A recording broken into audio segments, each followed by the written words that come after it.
de la victoria. Ese es el tema de hoy. Antes de la victoria. Y yo le voy a invitar a usted a abrir la palabra de Dios en Primera de Juan. Primera de Juan capítulo 5, versículo 4. Y dice así la bella, la hermosa y la inalterable palabra de Dios.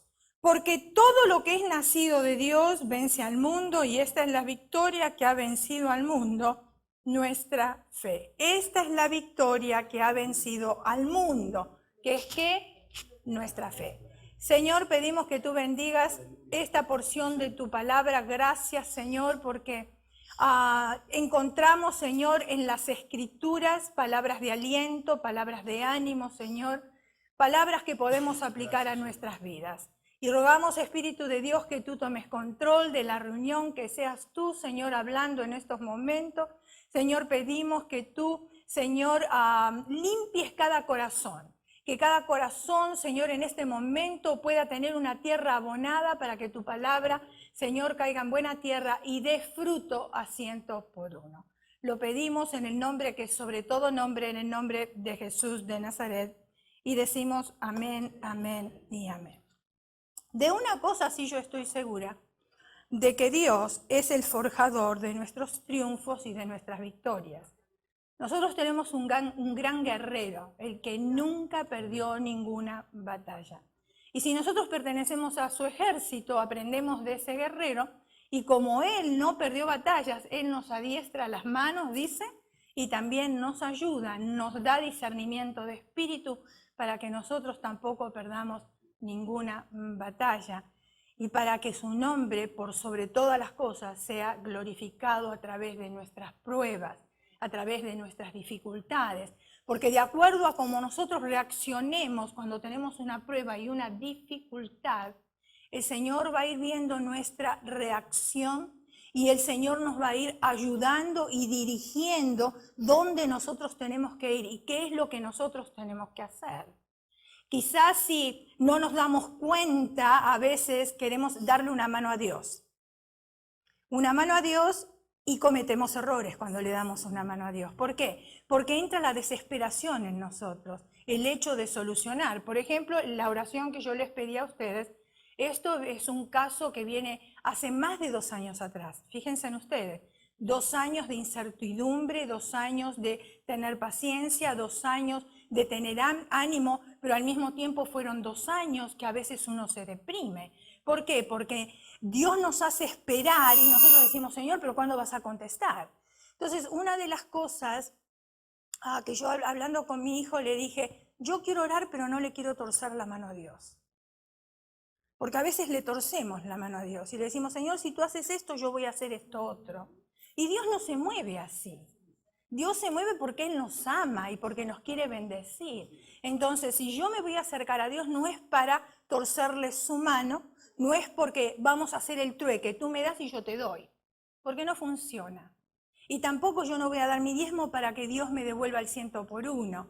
Yo lo voy a dar porque le amo, porque le creo, porque Él es mi Señor, porque quiero invertir en el reino. Por eso lo hago por amor. Me vaya bien o no me vaya bien, tenga dinero o no tenga dinero, tengo que creerle a Dios y confiar en Dios. Entonces, yo estoy segura de que Dios es el forjador de nuestros triunfos y nuestras victorias. Ahora, fíjense en ustedes que si nosotros no tenemos tribulaciones, y a veces podemos llamar derrotas, porque hubo derrotas en su vida, en la mía sí, ¿no es cierto? Derrota. ¿Cómo podemos contar las bendiciones? Hay un dicho que dice, después de la tormenta sale el sol. Entonces, en ese tiempo que nosotros estamos caminando en el desierto, por supuesto que nos va a doler, por supuesto que vamos a llorar, muchas veces nos vamos a deprimir, pero después cuando vemos la mano de Dios, cómo nos va ayudando, nos damos cuenta y podemos contar la victoria y por qué atravesamos por esas situaciones. Yo siempre digo que nuestra vida es la antesala de un hospital, que al vendarnos el gran médico a nosotros, aprendemos cómo a vendar a otros en las mismas situaciones. Y por eso atravesamos por dificultades, porque Dios nos ministra, nos enseña, nos pule y nos pone, después nos lanza. ¿Para qué? Para que nosotros podamos ayudar a otros necesitados también. ¿Amén? Muy bien. Él es el único que puede ayudarnos a resolver conflictos a través de nuestro caminar en la vida. El mensaje que usted recibirá ahora, en este momento, a través de esta predicación, está basado en la fe, en la obediencia y en la consagración de un hombre que dio su vida al servicio de Dios. Ese hombre se llama Elías. La mayoría de los que estamos aquí tenemos un poco de conocimiento bíblico, ¿no es cierto? Y entonces sabemos quién es Elías, qué es lo que hizo Elías. Pero vamos a ver, con la ayuda de Dios, lo que Dios nos quiere hablar en esta hora. Elías oró profundamente, ¿estamos de acuerdo? Sí. ¿Y por qué oraba? Porque él quería el respaldo de Dios, ¿verdad? Nosotros también oramos porque queremos el respaldo de Dios. ¿Y por qué estaba orando él? Él estaba orando y quería el respaldo de Dios para dejar avergonzados a los idólatras existentes de aquella época. Elías vivió en un tiempo donde se edificaban muchos altares, ustedes se acuerdan, y no al Dios verdadero. Había demasiados ídolos, los mismos que tenemos casi hoy en día, pero de diferentes maneras, ¿verdad? Entonces, antes de hacer algunas cosas para asegurar la victoria, él tuvo que hacer algo y vamos a ver qué es lo que tuvo que hacer para asegurar esa victoria. Dios siempre tiene el propósito que obtengamos la victoria en todas las cosas. ¿Por qué? Porque nosotros no tenemos un Dios de circunstancias. Nosotros tenemos un Dios de propósito. ¿Cuántos lo creen? Y tenemos también un Dios de orden. ¿Cuántos lo creen? Cuando hablamos de un Dios de orden, estamos hablando de un Dios que es ordenado en todas las cosas. Usted y yo representamos a Dios. De la manera en que nos vestimos, representamos a Dios. De las maneras que nosotros cuidamos nuestro hogar, representamos a Dios. De la manera que nosotros tenemos nuestro automóvil, representamos a Dios. En todas las áreas nosotros representamos a Dios también. Entonces, al igual que Elías, nosotros debemos de hacer algunas cosas que nos aseguran la victoria. Primero necesitamos ser íntegros. ¿Es verdad? ¿Están conmigo? Okay. ¿Íntegros con quién? ¿Con quién necesitamos ser íntegros? ¿Con quién? ¿Con quién? Con Dios. Primeramente con Dios, ¿verdad? De lo contrario, si nosotros no somos íntegros con Dios, vamos a obtener derrotas. Y eso es lo que nosotros tenemos que pensar y tenemos que entender y lo tenemos que creer y asimilar. ¿Ustedes se acuerdan cuando Josué y el pueblo de Israel creían tener la victoria sobre Ai? ¿Sí se acuerdan? ¿Se acuerdan, no es cierto? Pero ¿qué pasó? Ellos no tenían victoria, ellos tenían derrota y ellos no entendían por qué. Porque si ellos le oraban al Dios verdadero, habían derribado altares, etcétera, etcétera, y estaban orando al Dios verdadero, ¿por qué ellos tenían derrota ahora? Y esto es sumamente interesante porque esto nos involucra a nosotros también. No solamente aquella época y aquella historia y en el tiempo de Josué. ¿Por qué? Porque esta escritura o la palabra de Dios nos deja a nosotros ejemplos para poder aprender de los grandes hombres de Dios, personas que fueron usadas por Dios, que cometieron errores, que cometieron pecados y cómo Dios los levantó. Y nosotros también cometemos errores, muchas veces hasta pecamos en contra de Dios. Pero si Dios levantó a aquellos hombres de aquella época, el lema de la iglesia cuadrangular es Hebreos ¿qué? 13:8. Jesucristo es el mismo de ayer, de hoy y de por los siglos. Entonces, es el mismo de aquel entonces, es el mismo de ahora. Ahora, ellos no entendían por qué tenían derrota. Y si usted leyó la palabra de Dios, se va a acordar que la derrota vino porque había pecado oculto. ¿Sí se acuerdan, verdad? ¿Ok? Ahora examinemos un poquito la historia para ver lo que sucedió. Dios dio una orden. Josué capítulo 6, versículo 17a, y después vamos a leer el 18 y el 19, y dice de esta manera: y será la ciudad, ¿qué ciudad? Jericó, anatema a Jehová, con todas las cosas que están en ella, pero vosotros guardaos del anatema. ¿Me está escuchando? Ni toquéis, ni tocar, ni tocar, ni toméis alguna cosa del anatema, no sea que hagáis anatema al campamento de Israel. Y los turbéis, mas toda la plata y el oro y los utensilios de bronce y de hierro sean consagrados a Jehová y entren en el tesoro. ¿De quién? De Jehová. Jericó fue la primer toma de Israel al entrar a la tierra prometida. Jericó era una poderosa ciudad muy bien amurallada, pero maldita. Infectada de demonios, escuchen bien, así era Jericó, de brujería, de satanismo, de idolatría y también de maldad. La condición era que no debían quedarse con nada. Dios había dado una orden que ellos no tenían ni que tocar, ni que tomar nada de eso, y mucho menos quedarse con esas cosas.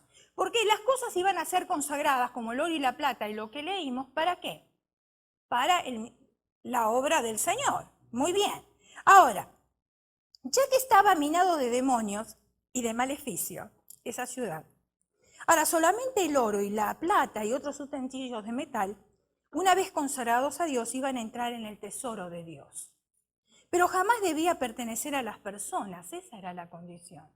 Por eso cuando nosotros escuchamos la palabra de Dios, hermanos, la palabra de Dios es inmutable, no la podemos cambiar. La palabra es hablada, la tenemos que interpretar bien y la tenemos que aplicar a nuestras vidas. No podemos hacer lo que nosotros queremos. Entonces, cuando Acán fue descubierto, que fue el que se quedó con parte de ese botín, por llamarlo así, solo entonces reconoció su pecado. Él no lo había confesado anteriormente. Ahora porque se descubre, entonces él viene y lo confiesa, pero no lo había hecho anteriormente. Y escuche Josué capítulo 7, versículos 20 y 21. Dice, y Acán respondió a Josué diciendo, ¿qué pasó aquí con este? A ver. Bueno, lo voy a leer. Y Acán respondió a Josué diciendo, verdaderamente yo he pecado contra Jehová, el Dios de Israel, y así he hecho, pues vi entre los despojos un manto babilónico muy bueno y 200 siclos de plata. ¿Qué tal? Qué tentación, ¿no es cierto? Muy bien. Y un lingote de oro, casi nada. El manto babilónico, el despojo y también el lingote de oro, de pesos de 50 siclos, lo cual codicié, ahí está, y tomé. Y he aquí que está escondido bajo tierra en medio de mi tienda y el dinero debajo de ella. Ahora escuchemos bien lo que fue Acán.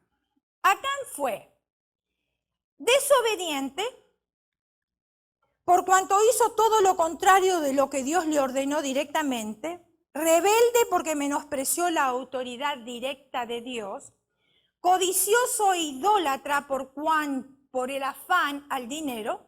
¿Qué es afán? ¿Qué entendemos nosotros por afán? Porque usamos esa palabra, no os afanéis, dice muchas veces la Escritura. Pero entonces, ¿qué es afán? ¿Qué es afán? ¿Qué es afán? ¿Qué cosa? Afán es un anhelo, un anhelo. Yo tengo un anhelo. Él tenía un anhelo por quedarse con las riquezas. ¿Ok? Pero voy a definir estas palabras antes de continuar. Prevaricar, porque son palabras que no usamos nosotros comúnmente en nuestros días. Pero entonces, ¿qué significa prevaricar? Faltar voluntariamente a la responsabilidad de su cargo. Y después hay otra palabra que es anatema. El anatema es maldición, reprobación o condena. Fíjense en ustedes. Y él no le prestó atención a todas estas cosas.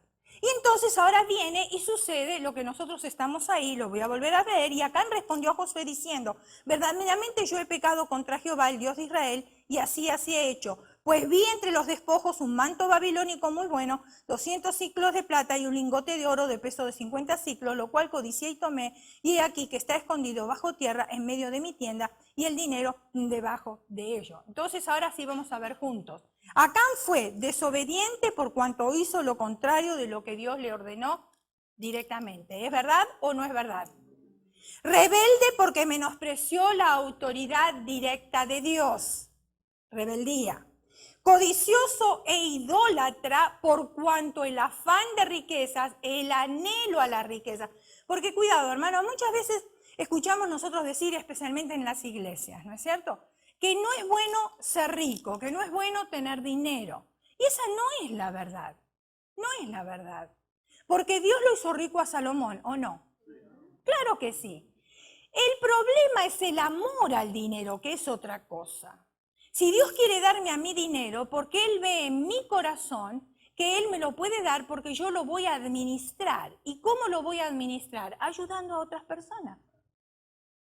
Porque si yo lo quiero solamente para mí, entonces Dios nunca me va a dar a mí dinero. Y si sabe Dios que el dinero a mí me va a apartar de Él, mucho menos me lo va a dar. Porque Él está más interesado en mi alma que la cantidad de dinero que yo pueda tener. ¿Por qué? Porque Él ya me dio una promesa a mí que el sustento no me va a faltar, que el techo no me va a faltar, que el abrigo no me va a faltar y la comida no me va a faltar. Ahora, las otras cosas vienen también por añadidura. ¿Sí me está entendiendo? Entonces, si Él me promete a mí que esas cosas esenciales en la vida no me van a faltar, ¿es necesario que el Señor me dé dinero? ¿Es necesario? ¿Es necesario o no es necesario? Dios mira el corazón de las personas y las intenciones del corazón. Entonces, cuando nosotros, como igual con lo que hizo Acán, él tenía anhelo a aquellas cosas que vio y las tomó, aun cuando el Señor le había dicho directamente en su palabra que no debía de hacerlo. Entonces, ¿qué hizo él? Codicioso idólatra por cuanto el afán o el anhelo de las riquezas las puso por encima del propio Dios. Ahí está el error. Ahí está el error. Porque déjeme decirle algo, mi hermano. Si usted se gana el loto y si yo me gano el loto, porque nosotros queremos conocernos mucho. Primero no vamos a jugar, empezando por ahí. Pero supongamos que nosotros ganamos un dinero. ¿Usted cree que estaría aquí en la iglesia o estaría recorriendo el mundo? Porque tenemos que ser sinceros. Ahora decimos no porque no tenemos nada. Pero ni bien tengamos el dinero y podemos conocer otros lugares, qué lindo sería. Y todos somos iguales los seres humanos. Entonces Dios está tan preocupado por nuestra alma que no se pierda, que Él sabe cómo hace las cosas. Él sabe. Entonces, cobarde fue Acán, encubridor por cuanto ocultó su pecado hasta que fue descubierto. Mentiroso por la misma razón. Y más todavía, mire qué listita, homicida por cuanto murieron hermanos por culpa de su pecado en el intento de conquistar a Jair. Ladrón por cuanto se quedó con plata y oro que debían de haber sido para el tesoro de Jehová una vez consagrado. Anatema que es maldito por cuanto vino a ser así al quedarse con las cosas del anatema, es decir, del diablo. Acán cometió pecado oculto. Por eso, hermanos, cuando nosotros estamos en la iglesia todos somos santos, ¿es verdad o no es verdad? Todos tenemos cara de santos.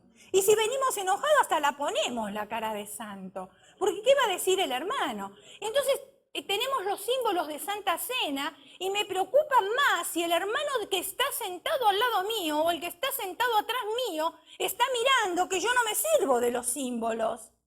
Me preocupa más lo que dice el hermano que lo que dice Dios. Si yo en ese momento no me estoy sirviendo de los símbolos porque no hice una confesión a Dios o lo que sea, a mí no me tiene que interesar el hermano. ¿Por qué? Porque yo estoy haciendo juicio de mí mismo. Y tengo que tener cuidado. Nos preocupa más el ser humano que está a nuestro lado que lo que piensa nuestro Dios. Y déjeme decirle que usted a mí no me va a dar la salvación y yo a usted tampoco. A mí me la va a dar Dios y yo tengo que estar preocupada por lo que Dios piensa por mí. Y si Dios piensa por mí bien, en aquel día me dirá, buen sierva y fiel, entra en el gozo de tu Señor. Y si no, me dirá que no. Hay dos caminos, no hay tres. O estamos con Él o no estamos con Él. Entonces tenemos que tener cuidado con todas estas cosas. Acán cometió pecado oculto delante de los demás hermanos, se mostraba santo. Qué fácil venir a la iglesia y el ujier le atiende ahí y usted le dice, ¡ay, qué bendecida estoy! Y por dentro usted quisiera asesinar a alguien. Es fácil decirlo. Pero ¿cuál es el comportamiento en la casa? ¿Cuál es el comportamiento afuera? ¿Qué es lo que estoy ocultando? Porque déjeme decirle algo, mi hermano, el pecado de una persona afecta al resto del cuerpo. ¿Evita el progreso del crecimiento en el cuerpo de Cristo? Así si dijéramos mentira, es lo mismo. Es lo mismo, porque la mentira está catalogada en los mismos pecados que nosotros creemos que son mayores. Nosotros los catalogamos mayores, como el adulterio, como el asesinato, como el robo. Es mucho mayor que una mentira, pero para Dios la mentira es igual que el asesinato, que el robo y que el adulterio. Y a veces decimos, bueno, pero yo tengo que decir una mentira porque es una mentira piadosa, una mentira blanca. Yo no encuentro mentiras de colores en la Biblia. Mentira es mentira y se acabó. Ahora Dios quería preservar la pureza y santidad de su pueblo. Y toda esa nueva generación había salido del desierto y estaba entrando en la tierra prometida. Pero cuando hay pecado no podemos esperar victorias. Lo único que podemos esperar es derrotas. Cualquier cosa que aleje la presencia de Dios de nuestras vidas también hará que Él retire su poder milagroso. ¿Por qué? Porque Dios no puede tener comunión con las tinieblas. Cuando nosotros como pueblo de Dios cometemos pecado, Él retira su benéfica presencia de su pueblo. Y esto puede sucederle a una persona, puede sucederle a un grupo o incluso puede sucederle a una nación. Vamos a desarrollar algunos principios fundamentales que Elías tuvo en cuenta para alcanzar la victoria, para que nos ayuden a nosotros también.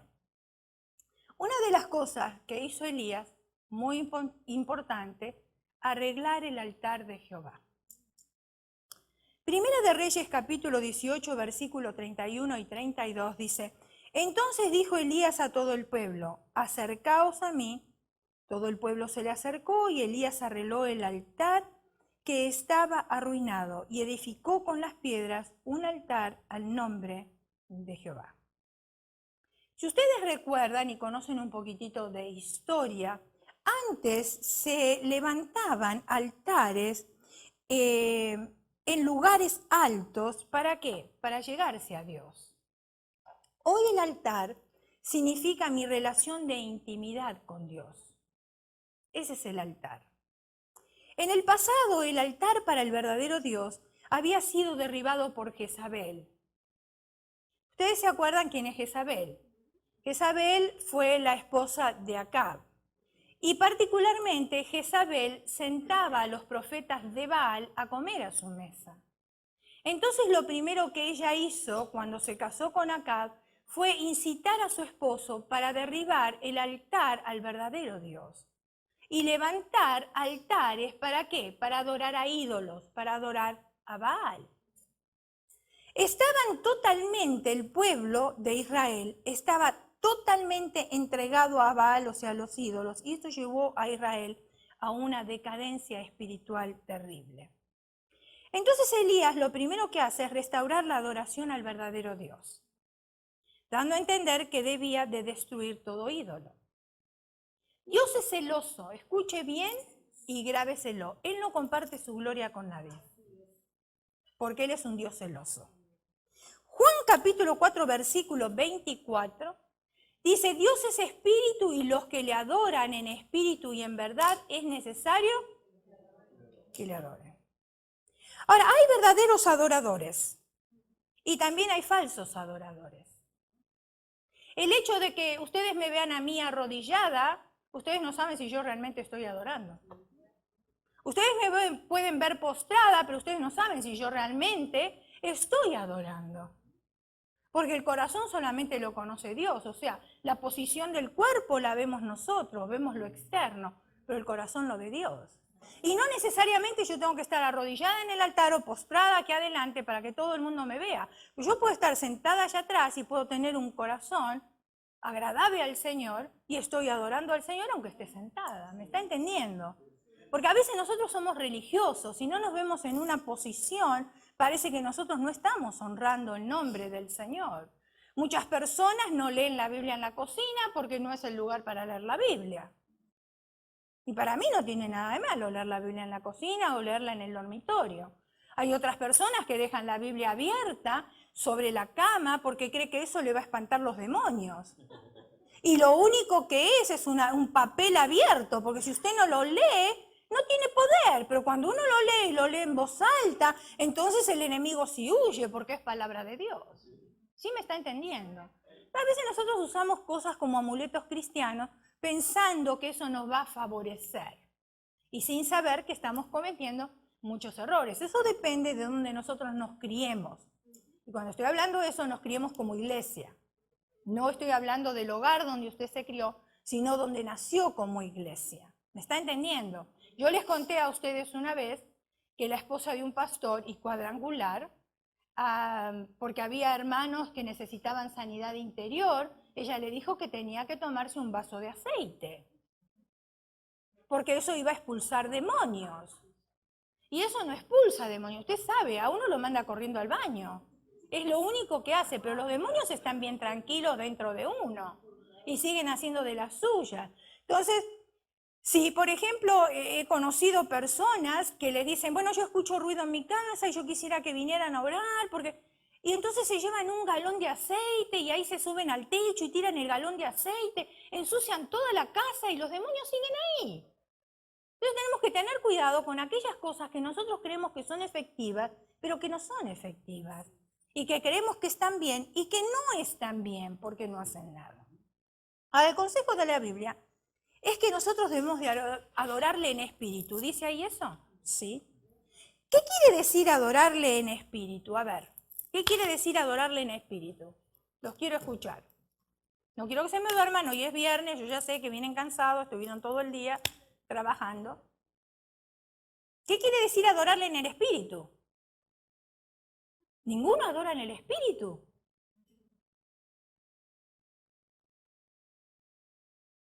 ¿Qué quiere decir adorar en el espíritu? Es sencillito. ¿Qué es en espíritu?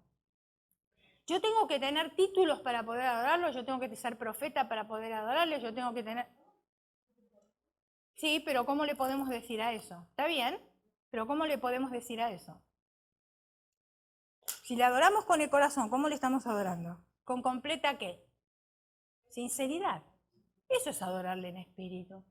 No tienen que ir de tapa a tapa en la Biblia para buscar una palabra que sea, sobrenatural. No. Adorarle en espíritu es adorarle con sinceridad. Pero también continúa diciendo ahí otra palabra, y en verdad. En verdad. Como Cristo es la verdad, vivir en unión a Cristo requiere que se diga la verdad. Afirmar que se tiene comunión con el Señor y se posee la salvación, pero no vivir y hablar de acuerdo con la verdad, uno se está engañando. Los mentirosos pertenecen a la sinagoga de Satanás. Y no lo digo yo, lo dice la Biblia. Yo no llamé a nadie mentiroso. Simplemente que la Biblia dice que los mentirosos pertenecen a la sinagoga de Satanás. Apocalipsis capítulo 3, versículo 9, nos dice aquí, yo entrego de la sinagoga de Satanás a los que se dicen ser judíos y no lo son, sino que los que dicen ser cristianos y no lo son, sino que mienten. Adorar en espíritu y en verdad es donde uno recibe dirección, donde uno recibe paz y respuesta a todos los interrogantes que nosotros tenemos. O sea, con sinceridad y con la verdad delante de Dios. Otra cosa más hizo Elías, si ustedes recuerdan más o menos los pasos, en el altar él colocó leña. ¿Estamos de acuerdo? Muy bien. Primera de Reyes capítulo 18, versículo 33. Dice, preparó la leña, cortó el buey en pedazos y lo puso, ¿qué? Sobre la leña. ¿Qué significa la leña? Porque nosotros ahí estamos viendo que es algo literal. Pero ¿cómo podríamos nosotros aplicarlo en el día de hoy? Porque ni usted ni yo vamos a hacer un pozo ni vamos a preparar la leña. ¿Es verdad o no es verdad? Pero entonces si está en la palabra de Dios y yo tengo que traerla para aplicarla a mi vida, tengo que entender qué significa la leña y cómo yo puedo aplicarla a mi vida. ¿Qué significa la leña? La leña significa humanidad, nuestra humanidad. Dice Romanos capítulo 12, versículo 1, así que hermanos, os ruego por la misericordia de Dios que presentéis vuestros cuerpos en sacrificio vivo, santo, agradable a Dios, que es vuestro culto racional. O sea que nosotros debemos sacrificar nuestra naturaleza carnal sobre el altar de Dios. Nuestra vieja naturaleza tiene que ser quemada con sus deseos engañosos. ¿A cuánto les cuesta trabajar en la vieja naturaleza? ¿A cuántas? ¿Dos nada más? A todos nos cuesta trabajar en la vieja naturaleza. ¿Por qué? Porque enseguida quiere salir. Enseguida, sin darnos cuenta, enseguida se quiere dar a conocer. Ahora, ¿por qué tenemos que nosotros trabajar en nuestra vieja naturaleza y esos deseos engañosos necesitan ser quemados en el altar de Dios? Para que la gloria de Cristo se encienda y caminar con santidad para lograr las victorias en nuestras vidas. Mientras el pueblo de Dios fue infiel, nunca logró avanzar. El cristiano no se limpia de toda contaminación, siempre seguirá en la misma lamentable condición de desesperanza y atadura, encadenado a la pobreza si es que no se limpia. Y a veces nosotros le echamos la culpa a Dios y le decimos, Señor, ¿qué es lo que está sucediendo? Señor, ¿por qué a otro Señor tú bendices, a mí no me bendices? Y lo primero creo que uno tiene que hacerse, antes de altercar con Dios, un examen de uno mismo, examinarse uno mismo. Aun cuando nosotros llegamos a servirnos de Santa Cena, la misma palabra de Dios dice que nosotros nos tenemos que examinar antes de participar. Podemos participar si en ese momento que estamos ahí, nosotros pedimos perdón al Señor. Y entonces sí podemos participar de Santa Cena. Pero si todavía estamos enojados, si todavía tenemos rencor en nuestro corazón, si todavía tenemos odio, las cosas son totalmente diferentes. La santidad no es más que la belleza y el carácter de Dios mostrado en una vida diaria. La santidad debe venir de adentro hacia afuera y no de afuera hacia adentro. Siempre decimos nosotros cuando damos clases para los matrimonios, cuando damos temas para matrimonios, decimos lo mismo, que Dios trabaja en el cónyuge de adentro para afuera, pero nosotros trabajamos de afuera para adentro. Nunca podemos ocupar el lugar de Dios y trabajar de adentro para afuera. Y a veces no es fácil, pero así la palabra de Dios lo pide. ¿Y cómo trabajamos nosotros de afuera para adentro? ¿Cómo lo hacemos? Porque Dios es el que examina el corazón, el que enciende el semáforo, por decir una palabra, y el que le dice a la persona que reconozca dónde está mal. Nosotros no podemos hacer eso. Pero entonces, ¿cómo ayudamos nosotros a la persona, en este caso a nuestro cónyuge, de trabajar de afuera para adentro? ¿Cómo le ayudamos? ¿Gritándole? No le vamos a ayudar. ¿Diciéndole que es hijo del diablo? Tampoco le vamos a ayudar. Esa no es la manera de ayudarle. La mujer sabia dice edifica la casa. Y yo estoy segura que ustedes como esposa, y yo me incluyo, hay cosas que no les gusta de su esposo, ¿o no? O ustedes aceptan todo y dicen amén a todo. No, porque entonces serían títeres. Y son mujeres pensantes, con sentimiento. Y viceversa, porque hay cosas que a nuestros esposos no les gusta de nosotros. Pero si vamos a resaltar aquellas cosas que no nos gustan, entonces nunca vamos a hacer un complemento. Porque lo que le falta a mi esposo lo tengo yo y lo que tengo yo le falta a mi esposo, así. Y entonces cuando lo unimos, somos un complemento. Y lo mismo sucede con el cuerpo de Cristo. Por eso están los dones en el cuerpo de Cristo. Usted tiene un don, yo tengo otro, pero los ponemos todos juntos y hacemos un perfecto cuerpo. Así funciona. O sea, Dios no quiere llaneros solitarios. Dios quiere un cuerpo. Dios quiere personas que sepan trabajar juntas. Y cuidado con decir, ay, mire, yo a la hermana ya la perdoné, pero no me ponga por favor al lado de ella en ningún ministerio. Porque casi siempre la que decimos eso somos las mujeres, porque las mujeres somos emocionales. Yo estaba compartiendo, no me acuerdo, con un hermano, y le estaba diciendo que cuando estoy con los jóvenes, mi tendencia es de inclinarme más a los varones. ¿Y saben por qué? Porque yo tuve 2 varones. Y al tener yo 2 varones, yo sé cómo tratarlos a ellos. Las niñas son un poquitito más complicaditas porque son emocionales. Si 2 varones hoy se enojan o 2 hermanos hoy se enojan, ellos salen afuera y hablan del partido como si nada. Pero 2 mujeres se molestan y no es lo mismo. Y lo tenemos que reconocer porque esa es la verdad, no es lo mismo. Entonces, ¿qué hay en nosotras? Empieza el resentimiento, empieza el enojo, y si me hizo y no me hizo, y que me salude y yo no la saludo. Y así estamos. Somos más complicadas nosotras las mujeres. Así que varones, ¡mua!, los felicito, ¡mua!, se merecen ¡mua!, un montón de besos, ¡mua!, por ser como ustedes están más estables que nosotras. ¿Qué dijo el hermano? ¿Qué dijo? No lo escuché. ¿Falsos y humildes? ¡Ah! Yo entendí falsos y humildes. Dije, no, eso no combina. ¿Cómo dijo, hermano? ¡Ay, mansos y humildes! ¡Qué bárbaros!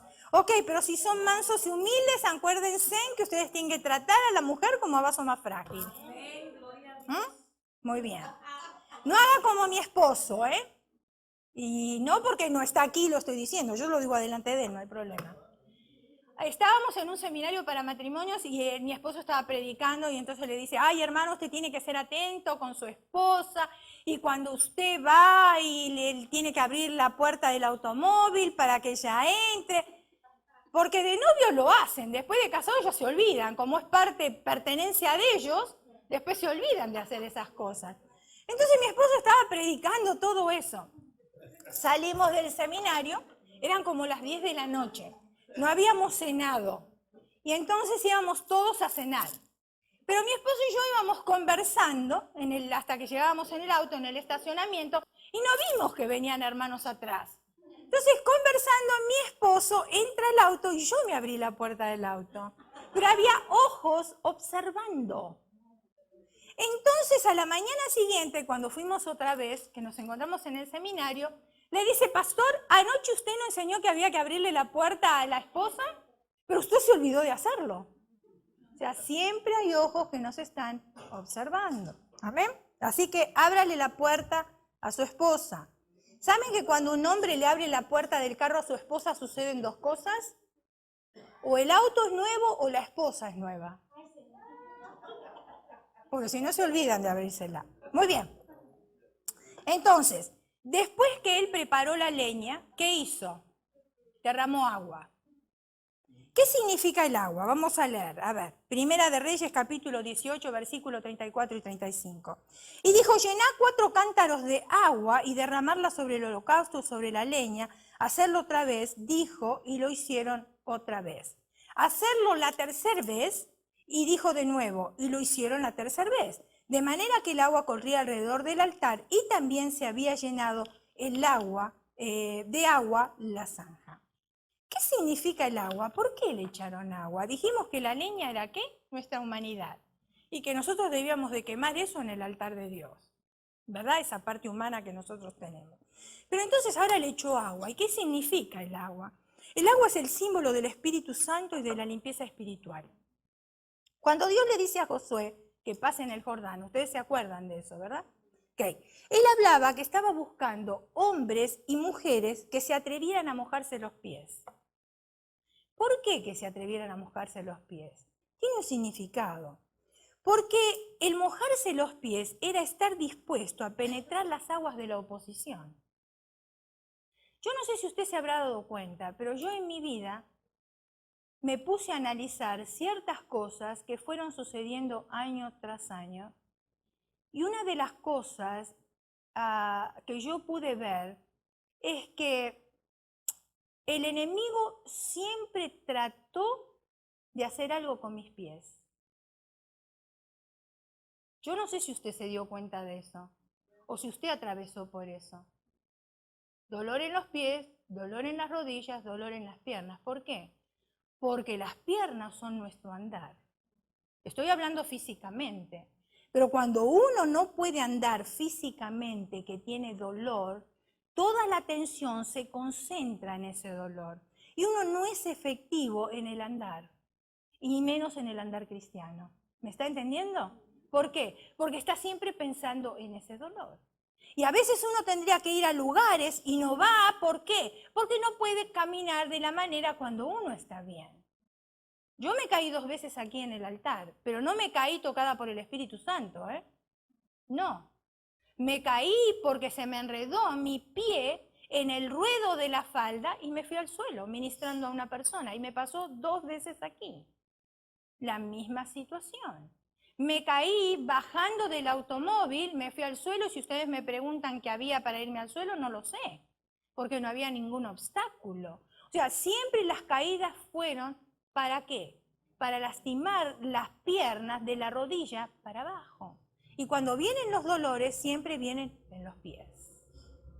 Entonces, ¿dispuestos para qué? Para penetrar las aguas de oposición. Y esa acción de fe haría que las aguas se secarían. Ustedes se acuerdan que el pueblo pasó en seco. Sí se acuerdan de eso, ¿verdad? Muy bien. La palabra dice que si el enemigo viene como un río, ¿qué es lo que hace Dios? ¿Qué es lo que hace Dios ¿Qué es? Amén, eso mismo. El Señor levanta bandera con nosotros. Entonces, Isaías capítulo 54, versículo 17, y esta es una promesa, y yo la tomo para mí, esa promesa, y yo creo que usted la va a tomar para usted también. Ningún arma forjada contra ti prosperará, y condenarás toda lengua que se levante contra ti en juicio. Esta es la herencia de los siervos de Jehová. Ahora, al derramar agua sobre la leña, por supuesto que la leña se mojó completamente, porque no lo hicieron una vez, lo hicieron 3 veces. Eso es lo que dice la Escritura. Y esto significa que nuestra vida debe permanecer empapada del Espíritu Santo. Cuando nosotros hablamos de la llenura del Espíritu Santo, hermanos, yo creo que a veces entramos un poquitito en confusión, porque creemos que cuando recibimos el bautismo del Espíritu Santo, que es la evidencia de hablar en otras lenguas, nosotros ya estamos llenos del Espíritu Santo, y no funciona así. La llenura del Espíritu Santo es constantemente, es todos los días. Aquello es la evidencia de un don que Dios nos quiere dar. Y es la evidencia más pequeña, que no debemos de hacer alarde. Porque aún la Escritura dice que debemos gozarnos porque nuestros nombres están escritos en el libro de la vida. Y no porque nosotros podemos echar fuera demonios. Porque esa es una autoridad que Dios nos delegó a nosotros como iglesia, y sí lo podemos hacer en su nombre. Pero no tenemos que jactarnos porque nosotros echamos fuera demonios. ¿Me está entendiendo, verdad? Lo más importante es que nuestro nombre esté escrito en el libro de la vida. La palabra también nos dice que nosotros no debemos embriagarnos con vino en lo cual hay disolución, sino más bien ser, ¿qué? Llenos del Espíritu Santo. Ahora, cuando una persona camina bajo la llenura del Espíritu Santo, su vida es una vida fructífera. Una vida que da fruto. No será estéril. Ahora no, ahora está dando frutos. Hay otro paso que dio también Elías, que es invocar el nombre de Jehová. Primera de Reyes capítulo 18, versículo 36, nos dice: cuando llegó la hora de ofrecer el holocausto, se acercó el profeta Elías y dijo: Jehová, Dios de Abraham, de Isaac y de Israel, sea hoy manifiesto que tú eres Dios en Israel, que yo soy tu Dios y que por mandato tuyo he hecho todas estas cosas. Aun cuando nosotros ministramos a otras personas, si nosotros no invocamos el nombre del Señor, no podemos hacer nada. Aún ministrando personas con problemas, digamos, de sanidad interior, uno tiene que ministrarla en el nombre del Señor. Y eso es cuando hay una manifestación. Pero cuando uno tiene que hablar con la persona, uno tiene que decirlo, o la persona está, digamos, tendida en el piso, uno le dice: en el nombre del Señor, levántate. Nosotros no la vamos a hacer levantar, es en el nombre de Jesús. Siempre tenemos que invocar el nombre de Jesús para trabajar nosotros en el ministerio. Primera de Crónicas, capítulo 4, versículo 10. Dice: invocó Jabes al Dios de Israel diciendo: te ruego que me des tu bendición, que ensanches mi territorio, que tu mano esté conmigo y que me libres del mal para que no me dañe. Y le otorgó Dios lo que pidió. Ahora, cada vez que nosotros invocamos el nombre del Señor sucede algo. Por supuesto, nosotros no vamos a tomar el nombre de Dios en vano, porque no podemos hacer esas cosas. Pero ¿cuántas veces en mi vida personal yo estoy yendo a un lugar y ese día estoy sumamente apurada? Y voy orando y le digo, Señor, hazme que encuentre un estacionamiento cerca del lugar para que yo llegue a tiempo y no tenga mucho que caminar. Y el Señor me reserva el estacionamiento. Está ahí. Yo no sé si a usted le habrá sucedido. ¿Cuántas veces estoy en mi casa y estoy haciendo la comida y tengo que abrir una lata y no funciona el abridor por alguna razón? O porque lo puse mal o porque yo no tengo fuerza, llámelo como usted quiera. Pero yo le digo, Señor, ayúdame a abrir esta lata que no puedo. Y la lata se me abre. Y eso no es tomar el nombre de Dios en vano, sino es pedir el socorro y la ayuda de parte de Dios. ¿Usted nunca le tocó mover un mueble pesado, y que no había nadie en la casa, pero uno empecinado lo quiere mover? Y uno no tiene fuerza, pero yo digo, Señor, ayúdame a correr este mueble porque no puedo. Y ahí el Señor viene y socorre y me ayuda a correr el mueble. Entonces uno tiene a Dios en todas las áreas. Él es nuestro socio, Él es nuestro compañero, Él es nuestro Padre, Él es todo para nosotros, Él es nuestro amigo. O sea, podemos recorrer o acercarnos a Él en momentos de necesidad, sabiendo que Él está ahí para poder socorrernos, para poder ayudarnos.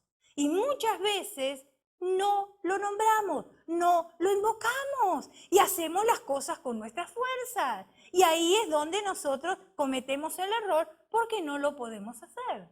Pero cuando invocamos el nombre del Señor, vemos los demonios cómo salen. Yo soy testigo de eso. Cuando invocamos el nombre del Señor, cómo muchas personas son sanadas. Cuando invocamos el nombre del Señor, muchas cosas suceden a nuestro alrededor y también en nuestras vidas. Sabemos que también nuestras armas no son carnales, sino poderosas en Dios para destrucción ¿de qué? De fortaleza. También sabemos que la lucha no es contra sangre y carne, sino contra ¿quién? Contra principados y potestades. Y siempre que nosotros nos levantamos a la mañana, ya tenemos una guerra declarada durante todo el día. Teníamos organizado el día de una manera, vamos a hacer esto, aquello, lo otro, y ya nos levantamos a la mañana y una llamada por teléfono que nos cambia el día completo. Yo no sé si a usted le habrá sucedido, pero a mí me sucedió varias veces. Entonces tenemos guerra con el enemigo. Y Dios ha declarado una palabra sobre nosotros y ella se tiene que cumplir. Porque Dios no es hijo de hombre para que mienta, ni tampoco Él se arrepiente de lo que dice. Ahora, Hechos capítulo 2 versículo 8 nos dice, pero recibiréis poder cuando haya venido sobre vosotros el Espíritu Santo y me seréis testigo en Jerusalén, en toda Judea, en Samaria y hasta lo último de la tierra. Recibiréis poder. Dios le dio poder a usted y Dios me dio poder a mí. Eso lo dice la palabra, no lo digo yo. Y nosotros tenemos ese poder, pero a veces porque somos cobardes o por temor, no utilizamos el poder que Dios nos dio. Saben que Él adiestra nuestras manos para la batalla y lo sabemos cantar muchas veces. Y a veces lo cantamos por costumbre, porque conocemos el canto de memoria y no estamos analizando las palabras que realmente quieren decir y que significan para nuestras vidas. Y somos un arma poderosa en las manos del Rey. Contra Satanás y contra sus demonios también. Por eso no tenemos que tenerle temor. Al contrario, tenemos que enfrentarlo para que huya. Es necesario hacer lo que Dios nos ordena. Primera de Reyes capítulo 18, 36, y ya voy a ir terminando. Yo soy tu siervo y por mandato tuyo he hecho todas estas cosas. Hay gente que dice, Dios me dijo esto, y es pura mentira. Movido por sus emociones. Cuidado, hermano. Cuidado. Aun cuando llegue una palabra de profecía a su vida y le dice que Dios lo va a usar a usted, usted espere confirmación de parte de Dios. No se lance a la aventura. Usted tiene que comprobar que esa es una profecía que viene de parte de Dios y Dios se lo va a confirmar. Por eso cuidado con los hermanos que son casamenteros en la iglesia. Que ven una joven y ven un joven y porque les gusta ya los quiere casar. Cuidado, porque eso no nos corresponde a nosotros. ¿Usted no cree que Dios le va a hablar al joven y a la jovencita? ¿Que son los interesados en vivir juntos? Por supuesto, no nos va a hablar a nosotros. Entonces, si Dios tiene un ministerio para mí y Él me va a hablar a mí, mi responsabilidad es esperar confirmación de Dios. Yo he escuchado de muchos siervos de Dios decir, si mi esposa no me quiere acompañar, yo me voy porque Dios me llamó. Tengo un llamado de parte de Dios. Yo en eso no creo, discúlpeme. Y que me perdonen los que me están escuchando si sí lo creen. Pero yo no lo creo. Porque yo no creo que Dios le va a dar a usted una familia para que después usted la abandone para la obra. No lo creo. Lo que sí yo creo positivamente, que si hay un llamado de parte de Dios, Dios va a poner el mismo llamado en la esposa y Dios va a poner el mismo llamado en los hijos si los hijos son pequeños. Y se tienen que ir con ellos. Y entonces sí, la familia está trabajando. Ahora, si los hijos son casados es otra cosa. ¿Verdad? Y aunque la esposa, supongamos que no ministre o no esté en la obra, pero va a estar de acuerdo con su esposo en viajar y dejar todo para ir donde que tenga que ir. ¿Amén? Muy bien. Entonces, cuidado, porque muchas veces nosotros nos movemos por emociones y porque tenemos deseo de que Dios nos use. Y a veces creemos que somos, que si Dios no me usa a mí, el reino de los cielos no va a crecer. Cuidado. Porque Dios usa a otros para que el reino de los cielos crezca. Yo no soy indispensable. ¿Sabes? Nosotros estamos aquí hoy, pero si mañana nos sacan de pastores, hay otro que toma el lugar. Nadie es indispensable en esta vida. ¿Somos necesarios? Sí, pero nadie es indispensable en la obra de Dios. Tenemos que tener cuidado.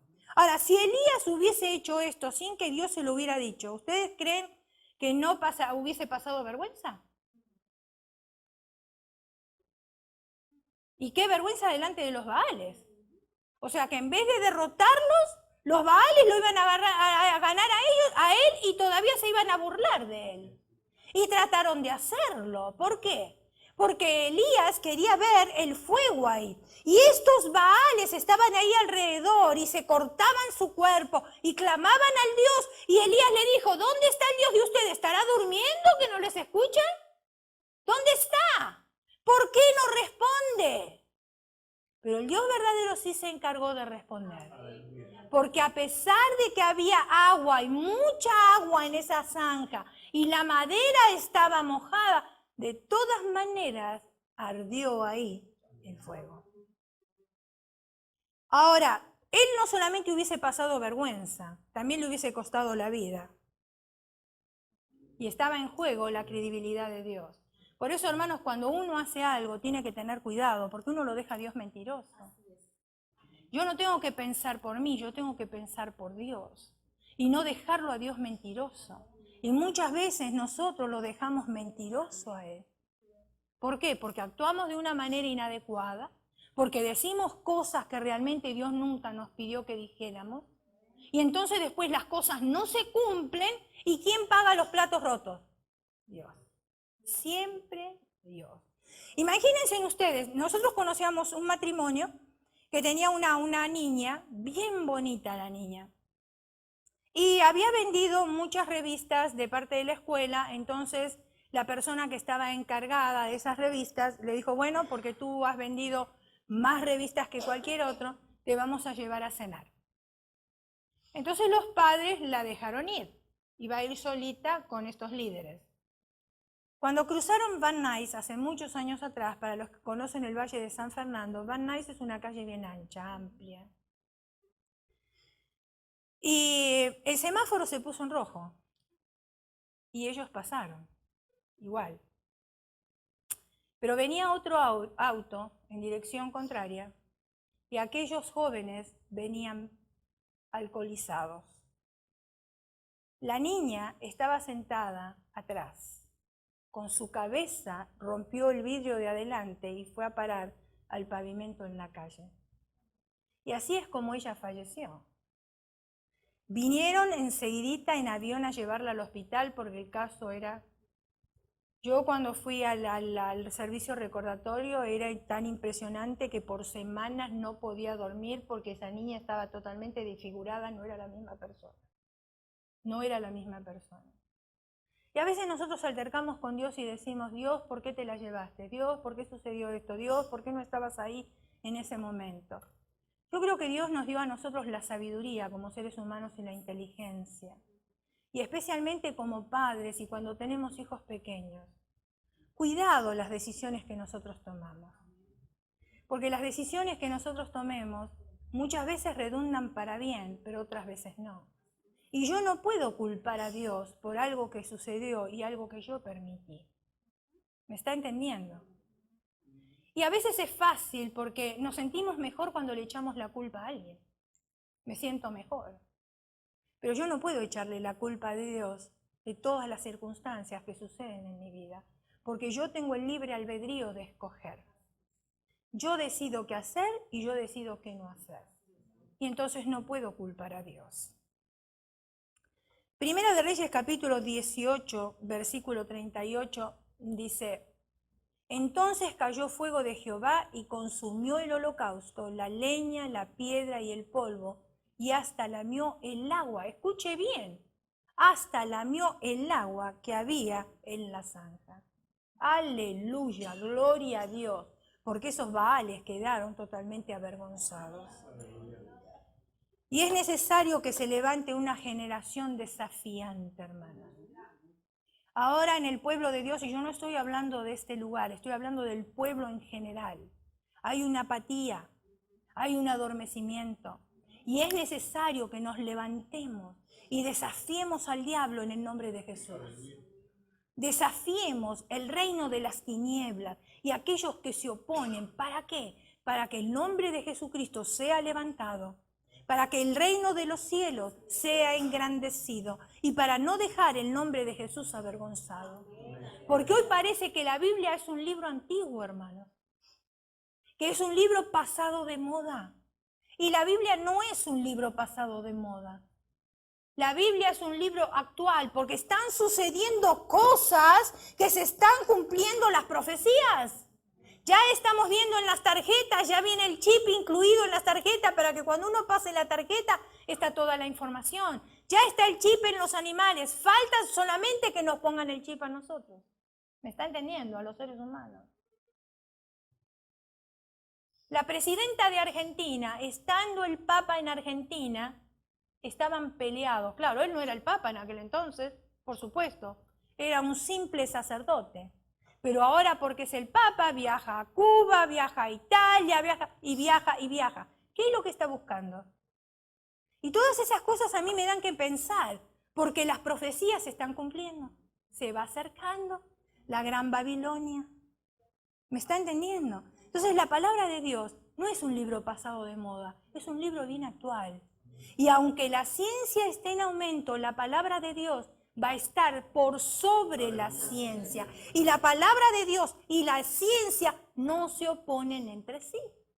No se oponen entre sí. Ahora, Dios necesita hombres y mujeres como Elías en estos tiempos. Y tiempos tan difíciles.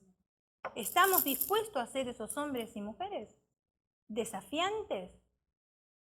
Porque Dios quiere eso. Dios no quiere cobardes. Dios no quiere cristianos mediocres. Hoy puedo y no puedo, mañana estoy y pasado no estoy. No, Dios quiere cristianos que estén firmes, parados en la brecha. No importa cuál sea la dificultad, no importa cuál sea la circunstancia, pero decir mi Dios está conmigo y Él camina conmigo como poderoso gigante. Y aunque Satanás se levante como río, Él levantará bandera. Bandera es cobertura, es un estandarte. No importa los dolores que tengas en el cuerpo, pero Dios prometió que iba a levantar bandera sobre ti. No importa los problemas que tengamos en el trabajo, no importa los problemas que tengamos en la casa, Dios levanta bandera. Y es una promesa de Dios para nosotros. Y vamos a entrar, si somos desafiantes, vamos a entrar nosotros al campo del diablo sin ningún temor, sino con autoridad. Y robarle al diablo lo que Él nos quitó, lo que Dios nos regaló y que Él con osadía vino y nos quitó. ¿Qué nos quitó? ¿La familia? ¿Qué nos quitó? ¿El trabajo? ¿Qué nos quitó? ¿Los hijos? A cada uno le quitó algo diferente. Pero si nosotros somos personas desafiantes y decimos que tenemos un Dios poderoso, no vamos a tener temor de entrar al campo del diablo y decirle, ¿sabes qué? Esas cosas a ti no te pertenecen porque son mías, me las dio mi Dios y yo las voy a tomar y las voy a agarrar otra vez para mí. Antes de la victoria, de ver victoria en nuestras vidas, necesitamos arreglar mi relación de intimidad con Dios, colocar mi humildad o humanidad ante el altar, limpiarnos espiritualmente a través del Espíritu Santo, invocar el nombre de Jehová y necesitamos hacer lo que Dios nos ordena. No todo lo que Dios ordena a mí me gusta, no todo, pero Él es el capitán y yo tengo que obedecer. Me guste o no me guste, Él es el que manda y yo soy la que obedezco. Hay muchísimas cosas en la Biblia que yo las quitaría, porque me cuesta obedecerlas, pero no lo puedo hacer. Las tengo que dejar, porque no puedo ni agregar ni puedo quitar. Y eso me lo dice la palabra de Dios. Entonces mejor es que yo destrone esta carne y esta humanidad y le diga, capitán, acá estoy y haz tú lo que quieras de mí. No me gusta, porque yo se lo digo, no me gusta, pero tengo que obedecer. Y sé que obedeciendo voy a tener bendición para mí. Incline su rostro, cierre sus ojos y ahí